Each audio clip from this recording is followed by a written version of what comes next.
Okay. Well, let's go and get started. So I'm connected. You can see that's good. I'm gonna have to be isolated back here though because I'm wired in. So my wireless connection is not gonna work today. So that's okay. I don't really like it, but that's okay. So a couple of announcements. We're gonna do group work on Monday. So remember to come ready just like you did last time. Be essentially the same format, different topic, gluconeogenesis, if you're wondering. So I'll hand out a worksheet. You'll have the entire class to complete that and hand that in, okay? Speaking of group work, your grades have been posted on that. They were posted yesterday. I put those assignments in MRB 111, the Office of the Biochemistry Department. So pick those up and talk to your fellow group members about the things that you missed. Okay. I posted also on Canvas today a problem set. So if you look at the modules, the problem set 1 has now been posted. I posted a Canvas announcement about that as well. That problem set is going to be due on a week from today, Friday. So we'll have covered the material for that, some of it today. Okay, at least the first problem today. The second problem will beat a little bit, but we'll get there probably on Wednesday. Okay? All right, so, and then you have another quiz that's due on Wednesday. And then remember, we did switch the the recitation sessions Friday from 9 to 10 now.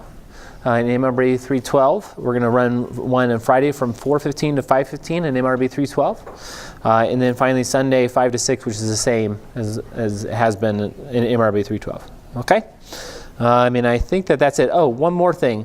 I have had a request to post my slides after they've been annotated on, so I draw on those. So I will do that, or I'll try and remember to do that. I went ahead and posted that for the first 2 lectures, and I will do that after I finish an entire set of slides. Okay, I won't do it in between, so you have to wait till we're essentially done with that. Okay? All right, and again, I have reminders set, so hopefully I'll remember, but if I forget and you really need them, send me an email and say, hey, Doofus, post those, would you? I don't know. You can call me Doofus. That's fine. I'm okay with that. Okay. All right. It's things like this that make you want me to call, or want you to call me Doofus. Which side of the tiger has more stripes? Of course, the outside. That's clear. The inside doesn't have stripes. So you're like, he is a Doofus. Okay. I'm not denying that fact. Okay, now, this is not this class. This is this class. Okay, there we go. And we got to scoot back a little bit. All right, so we left off right here on Wednesday. We're already to Friday. This is great. So on Wednesday, we went over glycolysis. I essentially reviewed what hopefully you had learned in your group work project, hitting the high points of the glycolytic pathway. The glycolytic pathway is not only central to carbohydrate metabolism, but also to really all metabolism. All right, so we'll run into intermediates in that pathway a number of times. Okay, I also introduced you to some alpha keto acid intermediates that we'll run into even today. So there are going to be intermediates as we go through these pathways that you'll say, oh yeah, that's familiar. Okay, so just keep that in mind. There's lots of integration, lots of overlap between these pathways. We also talked about the fact that other 6-carbon sugars can feed into the glycolytic pathway. And we looked at, not in any real detail, those pathways, but we did mention them. Okay.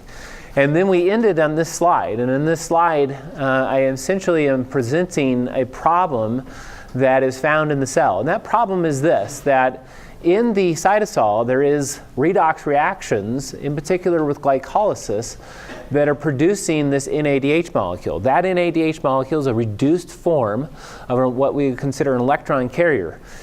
That molecule, if it can give electrons to the electron transport chain, which will pass them on to oxygen, right, has a significant amount of what we consider just potential energy or redox potential energy. And can then lead to the production of 2.5 ATP per NADH that you see at the bottom of the slide. I didn't say it was 2.5 on Wednesday, but I'll say it here. So you can get ATP from NADH that's found in the cytosol. Furthermore, we have the need for NAD+, the oxidized form of NADH, in the cytosol. You can't run glycolysis without NAD+. If that runs out, NAD, or the glycolytic pathway, will grind to a halt at GAPDH, which is the first step really of the payoff phase. So you're not going to make any ATP in that, and that will be very harmful to the cell in that regard for a number of reasons. Now here's the problem that I presented. While NADH can make it through the outer membrane of the mitochondria, it cannot make it through the inner membrane of the mitochondria. There is no transporter for it. Nor can NAD+ make it out of the matrix, resupplying the cytosol with NAD+. So we need to think about today, how can then reducing equivalents of NADH make it into the matrix of the mitochondria to make ATP, and at the same time replenish the NAD+ that glycolysis needs to continue to run. Okay, those are the things that we're going to do. Now, we're going to start off with this question then. It says I'm disconnected. Why am I disconnected? Maybe that's why I was having such problems with.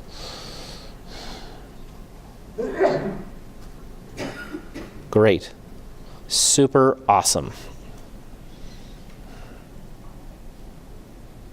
Jeez. Okay. Let's do this. I don't think I have internet connection. That's interesting. It says I have internet connection. Okay, so here's what I want you to do. Okay, why I figured this out. So the question, of course, I foolishly got rid of it, so you can't see it. The question is this: how is it going to do that? Right? Everything that I just described. So there's the problem, right? NADH can't make it through the inner membrane of the mitochondria, right? And neither can NAD+. So generally speaking, okay, talk to your neighbor about this. I'll try and get this question up while you guys are all talking to each other. But generally speaking, how can this happen? I don't need to give you a specific mechanism. I'm not asking for that. But talk to each other. Right? Scientists would. You have a question. How can that happen? What are some hypotheses that we can come up with that would allow then NADH to move its reducing equivalents into the mitochondria without itself moving into the mitochondria? What do you think? Think about that, okay? Talk about that, because that's what we're going to look at today. I'll try and fix my computer here. I'll give you 2 minutes, or as long as it takes me to get my computer going, okay? Talk to each other about it. We'll go from there.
Okay,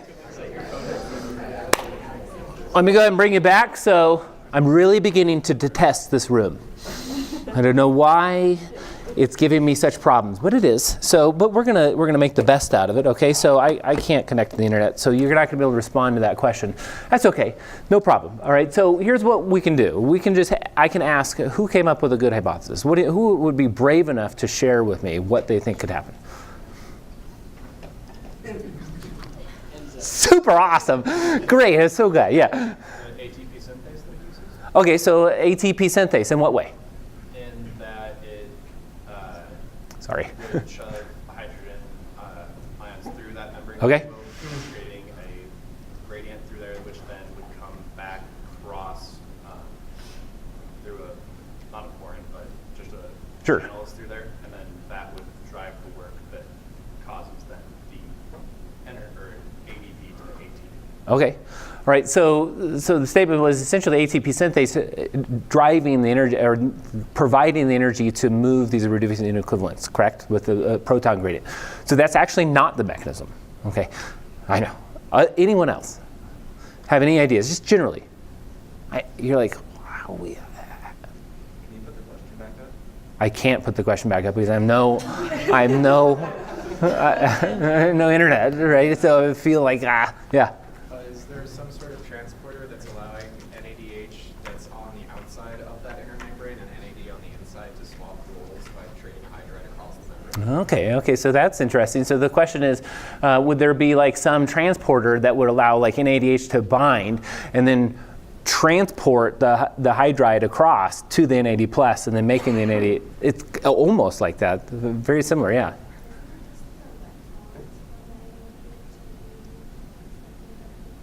Yeah, so the question is, or the statement was, isn't it just electrons that really need to go through? It doesn't really need to be the NADH or the NAD+. Can't just electrons. It's exactly right. We have to have some way to carry them, though. Right, so I asked you this. Does anyone else want to? Yeah. Okay, so maybe a proton pump. Protons, though, don't carry the electrons, so you'd have to have a hydride. But that's a good idea, right? So these are, so I asked you this question, yeah. Phosphorylation of what, I'm sorry?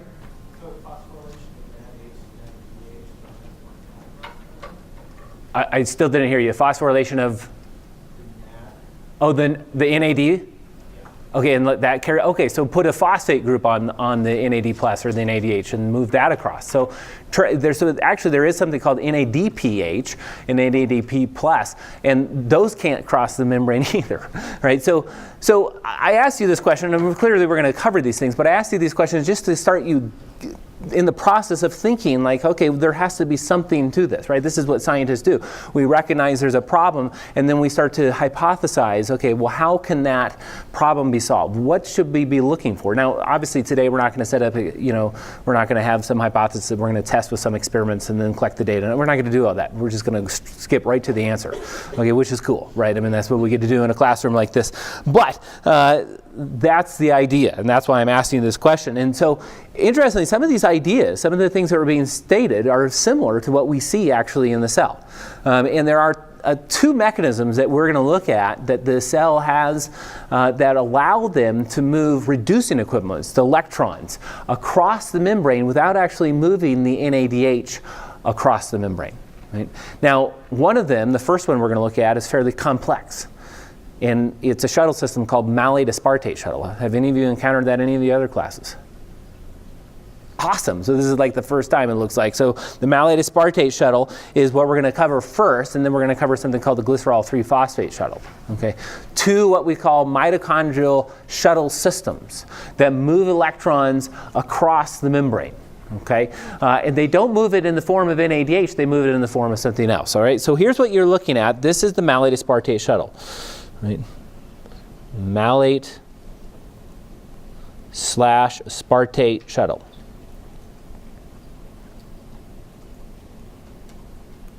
Okay? And the shuttle is really more of a cyclic or something like a cycle, all right? So it goes in this kind of big circle. So it's kind of hard to say exactly where we should start and where we should end. Where we start is where we're going to end, essentially. All right, but for our purpose of our discussions, we're going to go ahead and start right here at this NADH. And we're going to start here at this molecule oxaloacetate. Now, real quickly here, this membrane That's the inner membrane of the mitochondria. Right? So that's the membrane that electrons, or that NADH cannot go through. Right? Now, it's implied that the outer membrane is somewhere around here. We're going to forget about it. We don't really care about it. Again, it has these huge porins. It lets big molecules through, so we don't really care about drawing that up there. At least this figure didn't care about putting it up there, okay? So we're going to start there. Now, that oxaloacetate molecule, that's one of those alpha keto acids that I mentioned to you on Wednesday. In fact, I said that's an amino group away from being aspartate, if you remember, an aminotransferase reaction away from being aspartate. Okay, and that will be important as we move through this, right? But the big thing to recognize here is this: it's got this ketone on it, okay? As do all alpha keto acids. It's got this ketone on it, and there's this enzyme called malate dehydrogenase that's going to take electrons from NADH and pass them right to that ketone. Right? And what that's going to make here, come over here, is this. It's going to make a 4-carbon molecule with a hydroxyl coming off the middle of it called malate. Right? So this is malate. Now, I'm going to circle this right here. That hydrogen is essentially this hydrogen right here. We're not going to look at the chemistry of this. But that hydrogen coming off of NADH will carry 2 electrons with it. It comes across as a hydride anion.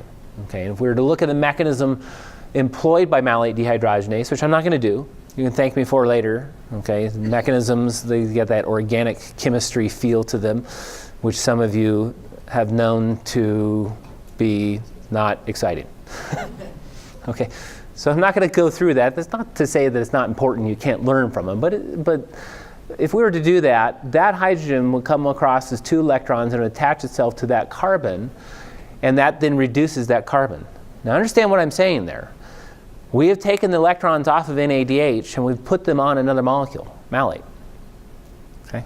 Not only that, but you come over here, look what we made in the intermembrane space, NAD+.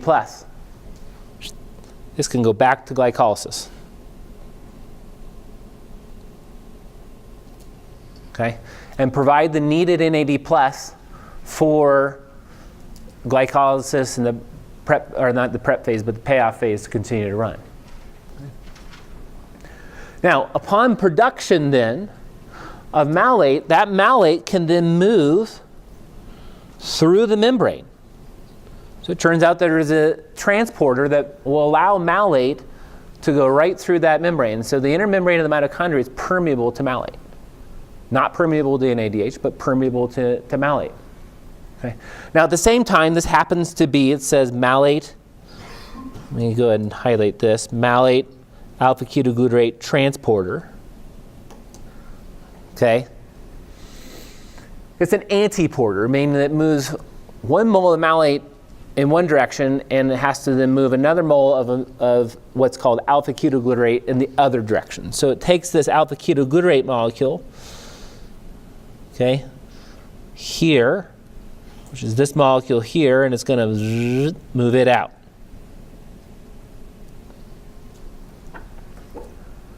Now I'll draw your attention real quickly to alpha ketoglutarate. I don't want to dwell on it too much, but that's another one of these alpha keto acids that I mentioned to you on Wednesday.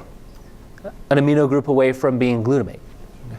Question, yeah? Is there a reason why it's actually using this cycle instead of using a transporter to manage, or using something like ubiquinone or something like that to transport the lysine? Okay, so the question is there a reason it's using this shuttle other than, like, say a transporter or ubiquinone or something like that?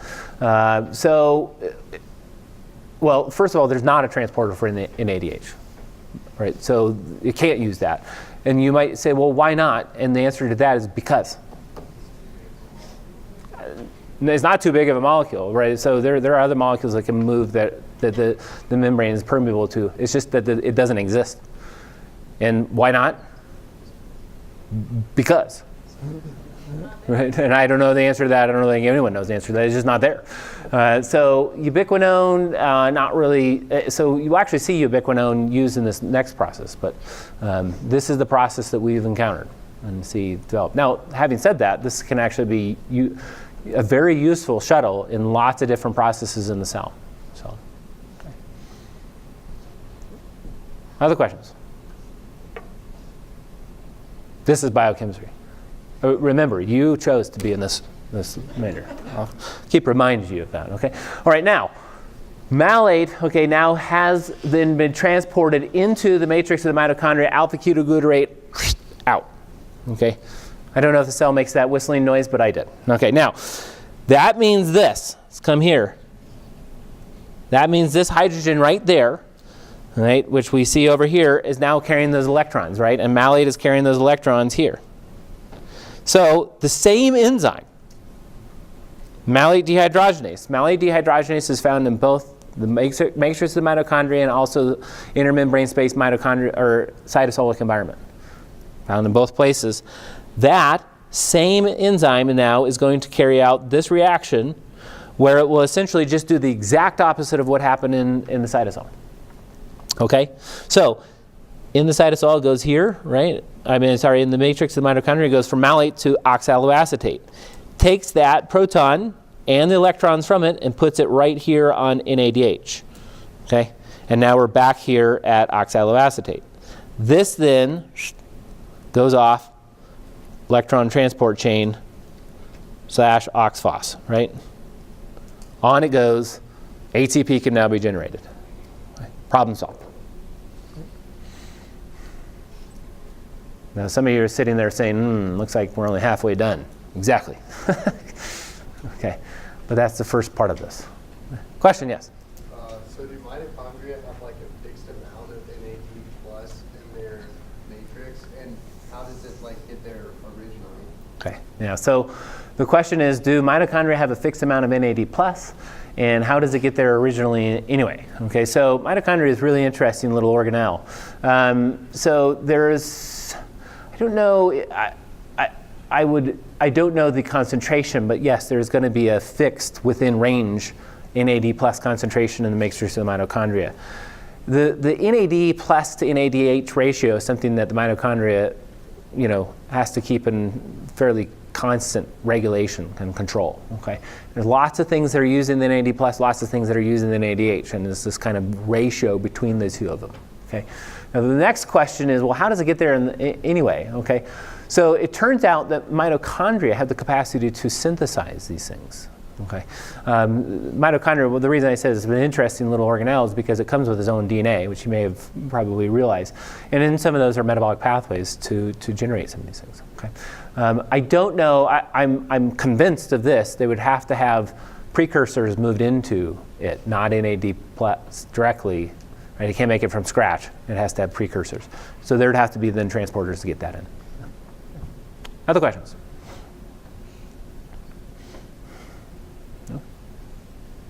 Okay. Now I was going to do a poll everywhere question. And then you group up and we're going to do something awesome. And maybe I'll have you do that again. Okay? And maybe we'll get to it because I'll start to fiddle around with my Wi-Fi again while you do this. And I don't know. Who knows? I might be lucky this time. All right, but here's what I want you to do. Okay? I want you to look at this, considering what we just looked at, and think to yourself, okay, well, what's happening to the levels of oxaloacetate on each side of the membrane based off of the process in the direction that I just sent it? Okay, what's happening to those? Okay, oxaloacetate concentrations. Okay, so talk to amongst yourself. Look at that. Let me try and get the Wi-Fi up and running again one more time. Okay.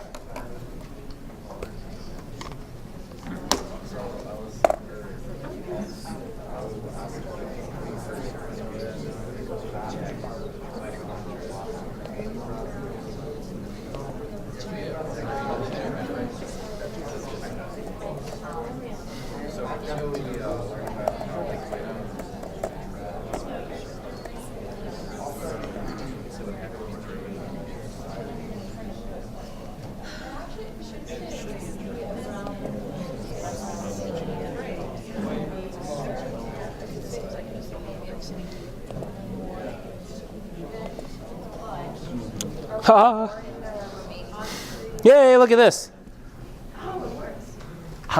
I'm so happy, right?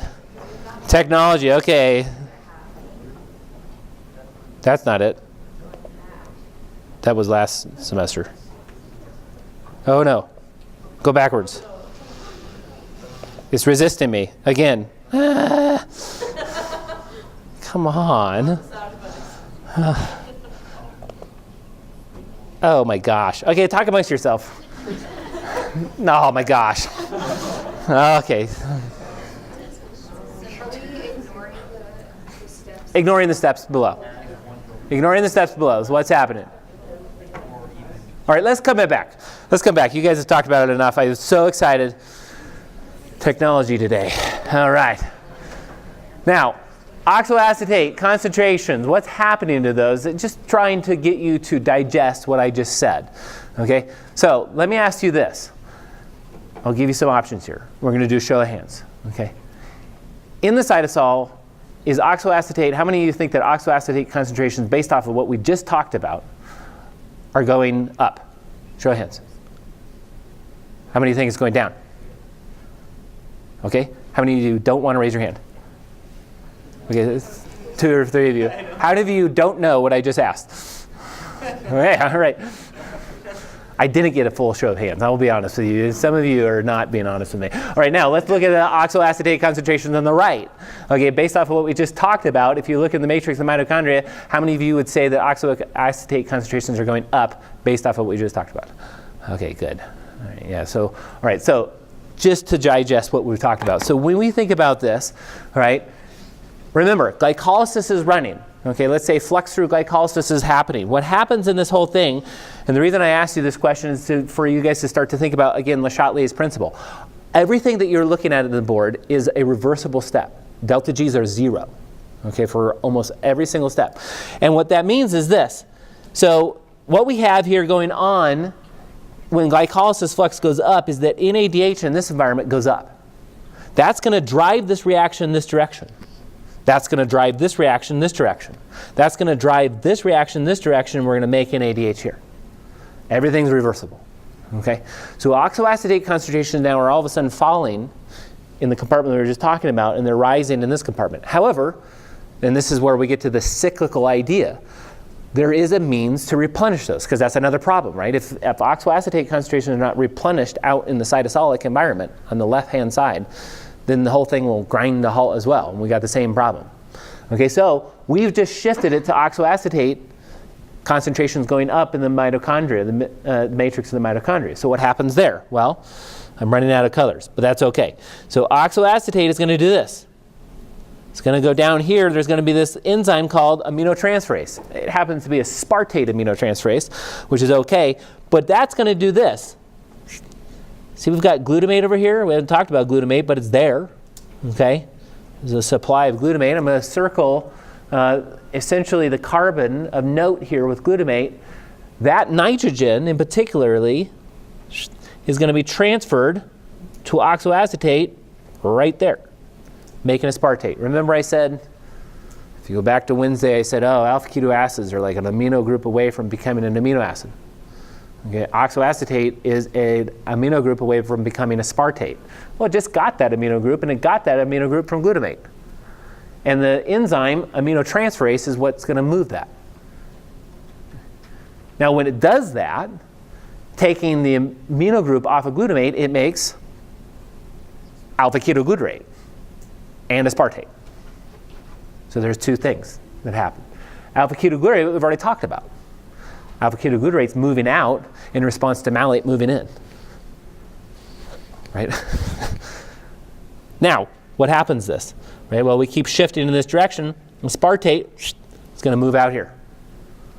And the exact same thing that happened over there on the right is just going to happen in reverse. Aspartate's little amino group is now going to be transferred to alpha-ketoglutarate, making glutamate. And that does what? Reproduces oxaloacetate. And now the whole thing can keep going. So what's causing this cycle to churn in the direction that it's going is the production of NADH by glycolysis. And as long as NADH just keeps being produced, the whole thing will just churn, churn, churn, churn like this. And it'll just keep on swapping things in and out.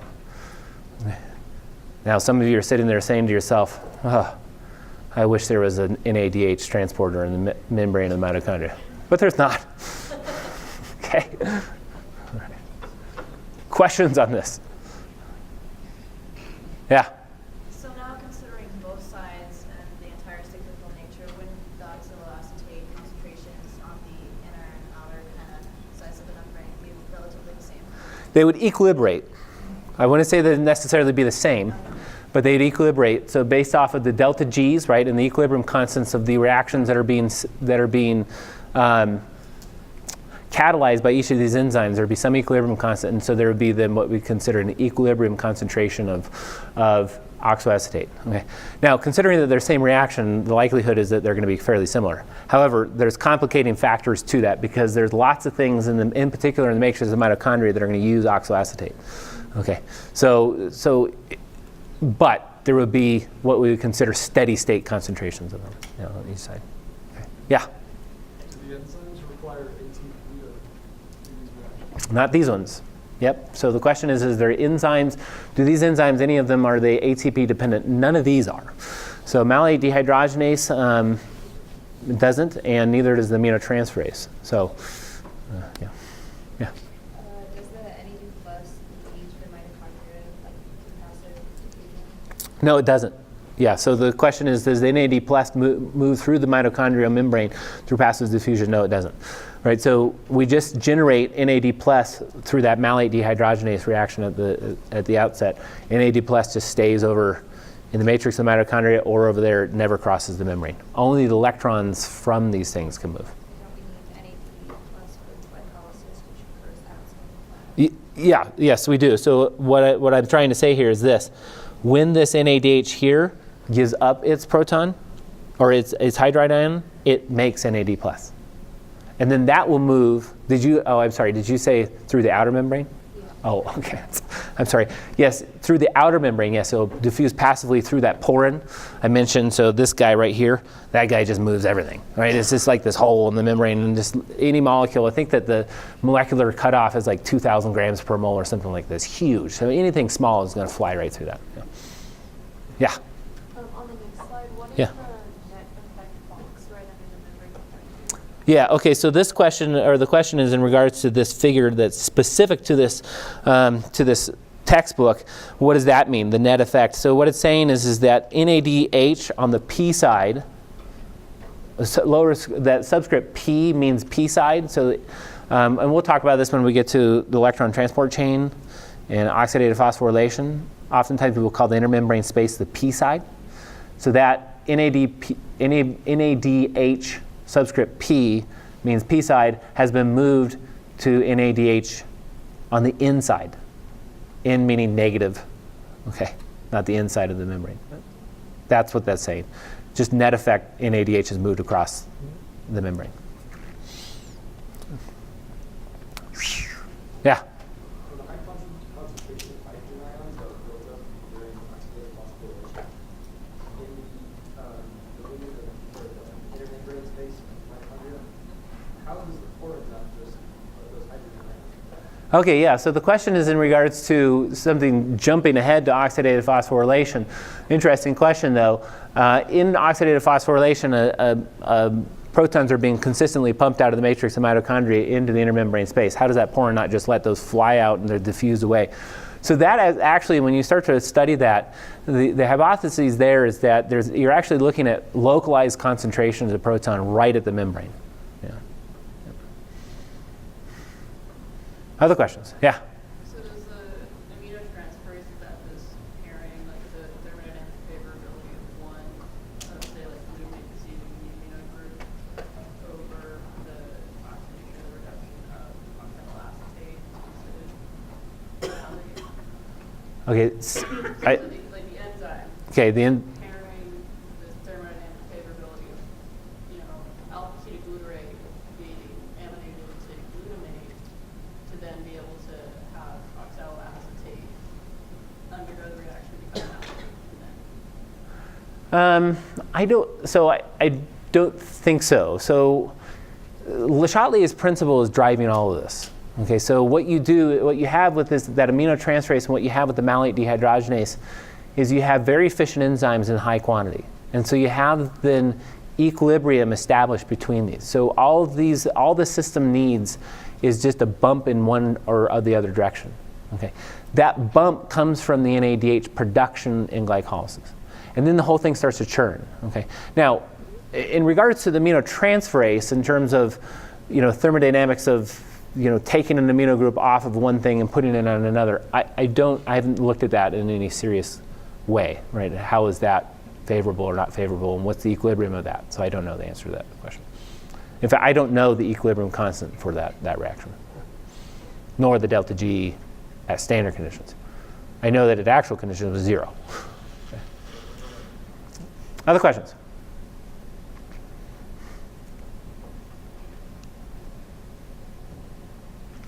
You ready for question number 1 on problem set number 1? Now, let's do this. I've already asked those questions. Let's go here. Okay, so I mentioned that there are 2 shuttles. We just went through 1 shuttle. You'll be happy to know that the second shuttle is simpler than the first shuttle. Okay, but it's still there. Now, there is preferences based off of tissue types for the different shuttles.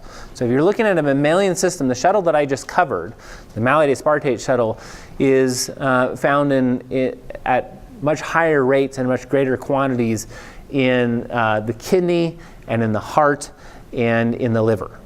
Okay. This shuttle that I'm about to show you, called the glycerol 3-phosphate shuttle, is found specifically in skeletal muscle in the brain.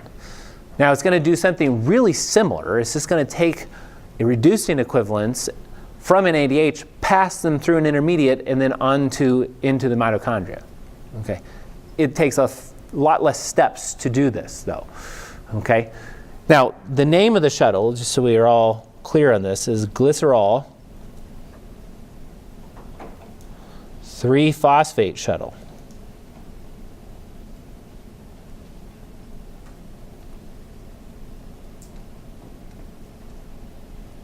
Okay? All right, so let's go ahead and do this. Let's look here at how this will work, okay? Fairly straightforward process. We're going to start here, again, with NADH from glycolysis. Okay, now what you're looking at here, matrix of the mitochondria, this would be the inner membrane of the mitochondria. Okay, so this would be that P side or inner membrane space. Glycolysis is making the NADH, which passively diffuses through the outer membrane. All right, we come over here and we have dihydroxyacetone phosphate. And you think to yourself, dihydroxyacetone phosphate, that sounds strangely familiar. Isn't that DHAP one of 2 products of aldolase, which is the 4th step of glycolysis? Golly, you guys are good. Excellent job. All right, so DHAP, you got it. That's what that is, okay? Go look at the 4th step of glycolysis, okay?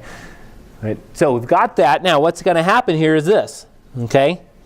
Dihydroxyacetone phosphate, okay, is going to pick up that hydride anion, okay, and become glycerol 3-phosphate. So I'm going to highlight this hydrogen right here. And this is glycerol 3-phosphate. It just was reduced. An electron acceptor. NADH is the electron donor, right? Look what happens. NAD plus is made, off back to glycolysis. Okay? Passively diffuses out into the cytosolic compartment. Okay? Now, glycerol 3-phosphate, some of you are thinking, isn't that the second product of aldolase reaction in step 4 of glycolysis? And you're exactly wrong if you're thinking that. Because that's glyceraldehyde 3-phosphate. This is glycerol 3-phosphate. Very important distinction. This is an alcohol, not an aldehyde. And you think to yourself, wow, this is so much fun. Okay? I'm sorry. Again, you're here by choice. All right, so glycerol 3-phosphate, all right, is what's made in this. It's not glyceraldehyde 3-phosphate. Don't confuse that. Okay?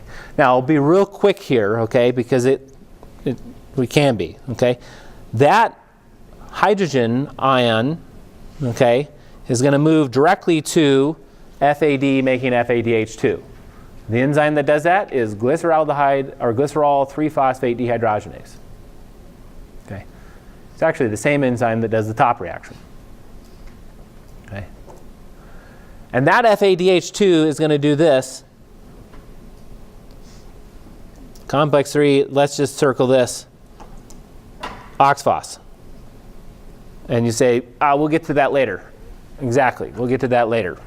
Okay, we'll build the context for that some other time. But again, we have electrons being moved from NADH, in this case, to an intermediate carrier called glycerol 3-phosphate, which then passes those electrons onto FAD, making FADH2. Energetically, this is not as efficient as malate aspartate. Okay? From a reaction standpoint, it's more efficient, but energetically, it's not. Okay? And the reason is the amount of ATP that you get from FADH2 in oxidative phosphorylation is less than you get from NADH. And some of you say, why do this? Because. Is that it? That's it. I mean, that's what we find, right? There's different tissue distributions. There's different pathways. Okay. Overall net effect is very similar. Okay. Questions?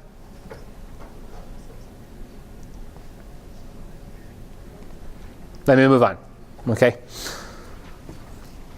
Now, here's what we got to do. This is fun stuff. Okay. Lactate fermentation. Everything that we just looked at was awesome, but there's some assumptions that we were making with that. So let me draw this for you. Okay.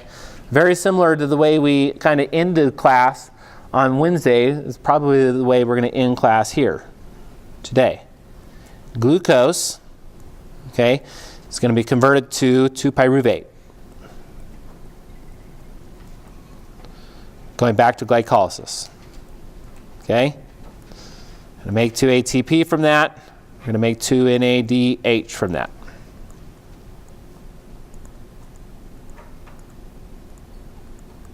Okay? We know down here, I had a little pink box, and we called that oxphos. Okay? And in that case, we had NADH giving up its electrons, becoming NAD+. Pass those electrons. Again, ignore my stoichiometry because it's bad. To oxygen, making water, and oh yeah, a lot of ATP from this. Okay? Right. Now, we have solved the problem that we presented the last time. And we talked about these shuttles. The shuttles do this, right?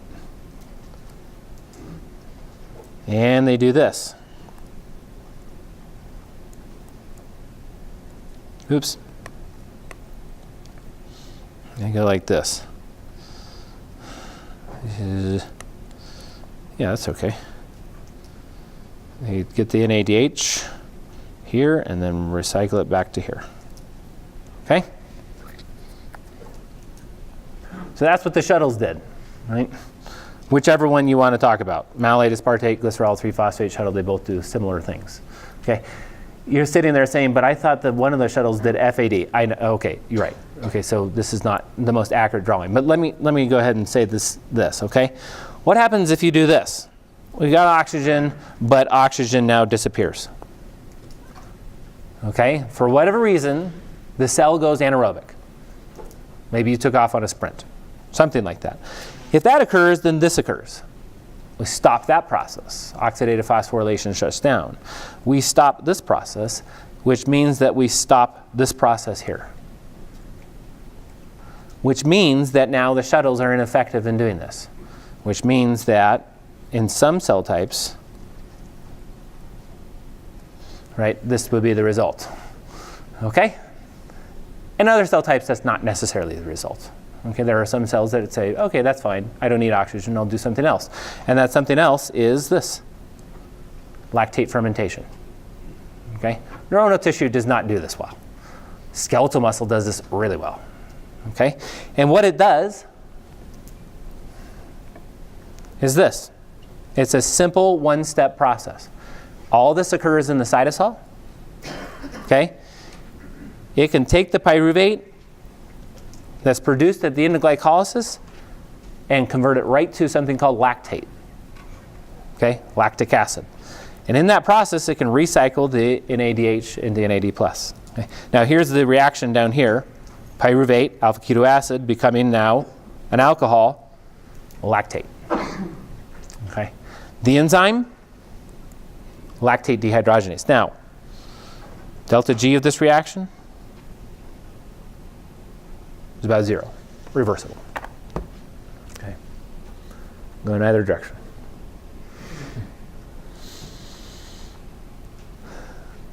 Now that is a good stopping point. What we'll do here on Monday, let me say this. Monday we'll come in and do our group work.